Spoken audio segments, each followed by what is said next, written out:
This is a 16-year-old female with a history of bilateral cleft lip and palate. You could see on smiling she doesn't show any maxillary teeth, which suggests maxillary hypoplasia vertically as well as sagittally.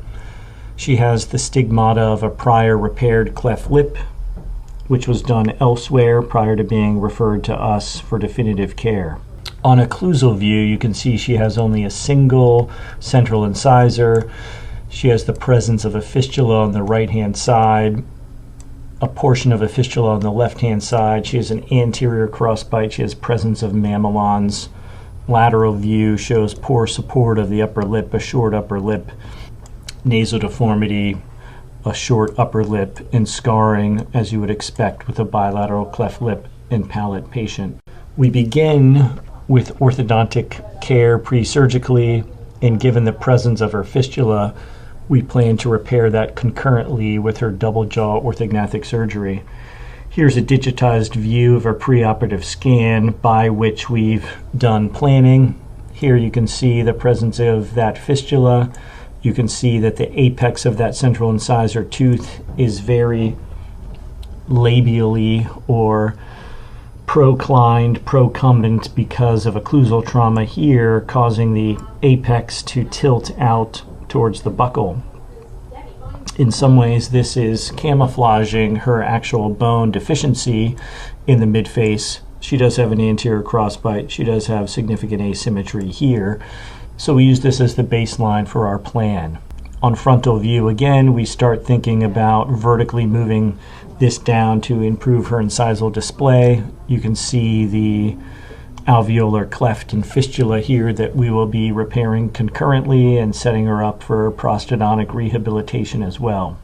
Lateral view shows that the maxilla is moved forward to give her better overbite overjet. Because of the change in the occlusal plane, if anything, there's an advancement at the mandible, which will help with her airway space. The chin has come down and forward as well to lengthen and support her face. Concurrently, we will add bone here. And here's the before versus after. Changing of the occlusal plane, advancing both jaws, advancing the chin to put things in better balance, occlusion, opening up the airway space as well. There's some soft tissue simulations that can sometimes go along with this.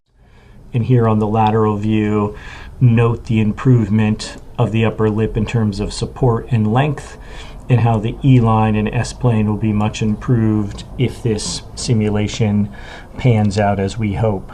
So now we can take a look at the pre- and post-operative x-rays and CT scans. You can see on the left-hand side here, number one, there are these smaller red lines which imply the posterior airway space and how much bigger the airway space has gotten post-operatively. As important is the fact that the maxillas come forward and down to give her better overbite and overjet. You can see the presence of hardware that's holding things in place. We've concurrently added bone and bone grafting in this vicinity. We've left this impacted tooth because as the maxilla comes forward, this will be able to erupt down into occlusion and help support her bite. Here you can see the actual objective airway space that's gone from about 3 or 4 millimeters preoperatively to 10 to 15 millimeters postoperatively, really opening up that airway space. In a bilateral cleft, we have to be careful, or we're balancing the fact that an open airway space can sometimes mean greater nasal emission or speech issues, but given the length of her palate and her well-repaired palate, we did not experience that. Here again on the left side, smaller posterior airway space, concave, anterior crossbite, postoperatively a larger airway space, positive overbite, overjet, better facial balance and silhouette of that soft tissue. Frontal view, similarly, you can see the presence of hardware holding the maxilla in place as you've just seen intraoperatively.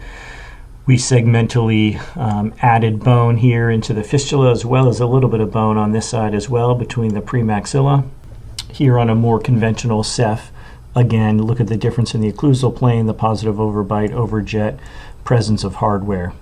And here on lateral view showing before, more of a concavity, poorly supported upper lip, not ideal E-line or S-plane, and then postoperatively more convexity, much more prominent E-line and S-plane that's been created. Frontal view as well. Improvement in length of the lip, though she will require another lip revision and a rhinoplasty. On opposite side view, again, more of a concavity preoperatively to more of a convexity postoperatively, with a much more ideal E-line and S-plane that will really set the stage for the finishing procedures of rhinoplasty and lip revision. And here again, that lateral view. So thanks for listening. If you have any other questions, please check us out on our website, www.dereksteinbacher.com. Thanks again.